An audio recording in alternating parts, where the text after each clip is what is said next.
Merveilleuse créature de Dieu, bonjour et merci d'exister. J'ai foi que vous allez bien et très bien. Si tel n'est pas le cas, rechargez-vous avec les tonus matinaux programmés et vous retrouverez du tonus, de l'énergie pour affronter les vicissitudes de la vie. Aujourd'hui, en ce début de semaine, en ce début de mois, Coaching TV aborde pour votre plus grande satisfaction un thème particulier, le pouvoir de la solitude. C'est quoi la solitude? La solitude est-elle une bonne ou une mauvaise chose? Y a-t-il un pouvoir dans la solitude? Quoi faire pour éventuellement profiter de ce pouvoir? Voilà les questions qui vont meubler notre tonus du jour que j'enregistre depuis le studio Augustine Ananatsu Adamon et en compagnie du coach Patrick Hermon-Pognon. C'est ici et maintenant, juste après ceci. Pour l'année 2024, nous avons beaucoup de projets pour vous. Nous avons rédigé notamment ce livre, Le voyage vers soi. Le voyage vers soi pour atteindre l'ikigai.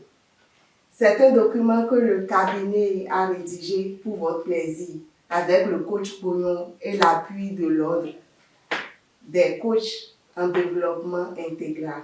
Nous vous recommandons ce document. Vous pouvez l'avoir au sein du cabinet ou dans les supermarchés. Bonjour coach Pognon. Bonjour. Le pouvoir de la solitude est le thème du jour. C'est quoi la solitude? La solitude, c'est lorsque, à un moment donné, on se sent seul, on se sent abandonné.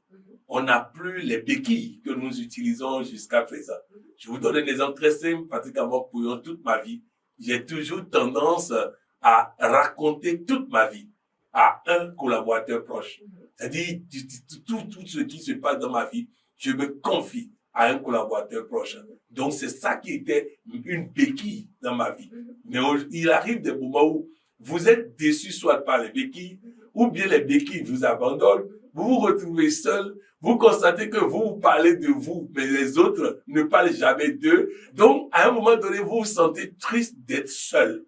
En fait, en ce moment, vous vivez de la solitude. Si je me fie à votre définition, la solitude est donc une mauvaise chose. Non, pas dans tous les cas. Il y a des cas où c'est une mauvaise chose, il y a des cas où c'est une très bonne chose. Merci donc de nous préciser dans quel cas la solitude est une bonne chose et dans quel cas la solitude est une mauvaise chose. Si je rentre dans la solitude à cause de mon mauvais caractère qui fait que les gens m'abandonnent, c'est non seulement douloureux, mais c'est improductif. Ça ne me rapporte rien. Je perds sans gagner. Alors que si je fais le processus du grand voyage vers Dieu individualisé en moi, il est dit qu'à un moment du processus, qu'à un moment de l'évolution, vous sentez comme si tous les amis vous abandonnent, tous les proches vous abandonnent, toutes les béquilles vous abandonnent. Donc, lorsque vous vous rapprochez de plus en plus de Dieu, je vais vous expliquer autrement, vous allez comprendre.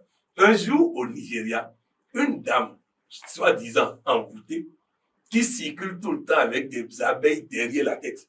Donc chaque fois elle est quelque part, il y a une rangée d'abeilles derrière sa tête. Donc c'est ça, soi-disant, son envoûtement. Alors quelqu'un l'envoie chez le bishop David Oyedepo. Il arrive chez le bishop David Oyedepo dont le domaine fait 40 hectares. À l'entrée du domaine, les abeilles sont restées dehors. Et donc, elle est rentrée seule. Elle va voir le bishop dedans et elle explique la situation. Alors le bishop lui dit, les abeilles sont où?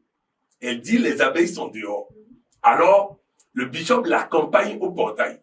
Effectivement, les abeilles étaient là. Quand le bishop vient avec elle vers les abeilles fuient. Alors, le bishop lui demande, pourquoi les abeilles fuient? Il dit, parce que vous êtes là. Le bishop dit, d'accord. Qui vit en moi? Elle dit, Dieu. Qui vit en toi? Elle dit Dieu. Est-ce normal que les abeilles me fuient et ne te fuient pas toi? Elle dit non. Il dit va.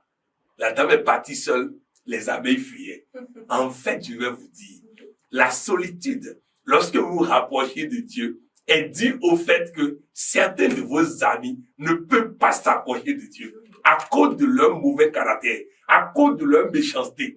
La solitude, quand vous vous approchez de Dieu, vient du fait que certains de vos parents ne peuvent pas C'est des sorciers ambulants. Donc, quand vous vous rapprochez de Dieu, les vibrations divines font que eux, ils doivent rester à la porte. Donc, cette solitude-là est une très bonne chose. Et c'est pourquoi il est dit dans le grand voyage vers Dieu individualisé en soi, que lorsque vous vivez ce type de solitude, il va falloir prendre confortablement une bouteille de champagne ou de vin, ou de boisson que vous préférez, ou de repas que vous préférez pour célébrer ça. Célébrer le fait que, en approchant Dieu, tout ce qui est mauvais s'éloigne de vous. Quoi faire pour éventuellement aboutir à la bonne solitude?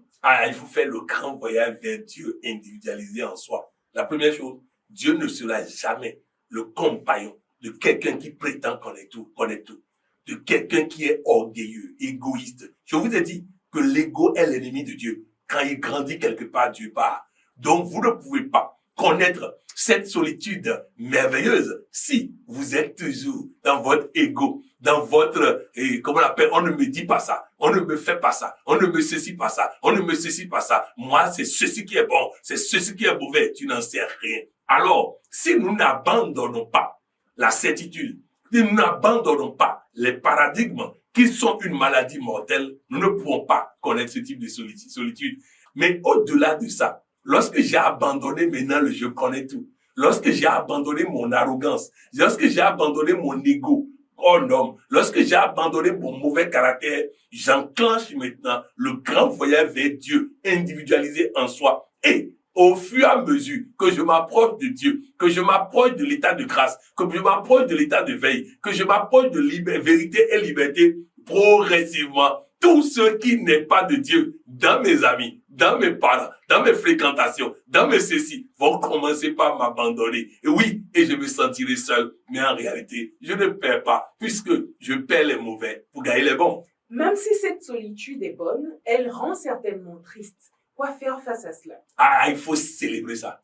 Il faut s'abandonner à la joie. Il faut mettre la musique. Il faut danser. Vous savez, les séparations, quelle que soit la séparation, elle est douloureuse. Quelle que soit la séparation, elle est douloureuse. Personne ne se sépare de gaieté de cœur. Seulement, lorsqu'il vous arrive de vous séparer, célébrez ça. Parce qu'en réalité, vous êtes en train de vous séparer de quelque chose ou de quelqu'un qui, dans cette configuration actuelle, ne vous fait pas du bien, ne vous veut pas du bien. Alors, célébrez ça. Célébrez le nouveau départ. Célébrez la nouvelle rencontre. Célébrez la collaboration avec Dieu, la coopération avec Dieu. Là, vous savez, quand il nous arrive que notre papa ou notre maman ou même une des tiers passe dans la pièce d'à côté, il nous arrive d'être triste. Oui, parce qu'il y a une séparation. Seulement, un pasteur qui a perdu son père à l'âge de 4 ans, quand il est devenu pasteur et qu'il sentait que Dieu l'aimait, il a demandé à Dieu, mais pourquoi tu as laissé mon père mourir si tu m'aimais autant? Et Dieu dit, ton père naturel ne pouvait pas veiller sur toi comme je voulais le faire pour pouvoir amener jusque là où tu dois aller. C'est pourquoi, dans son plan de vie, j'ai laissé son plan de vie se dérouler afin de prendre moi-même la relève.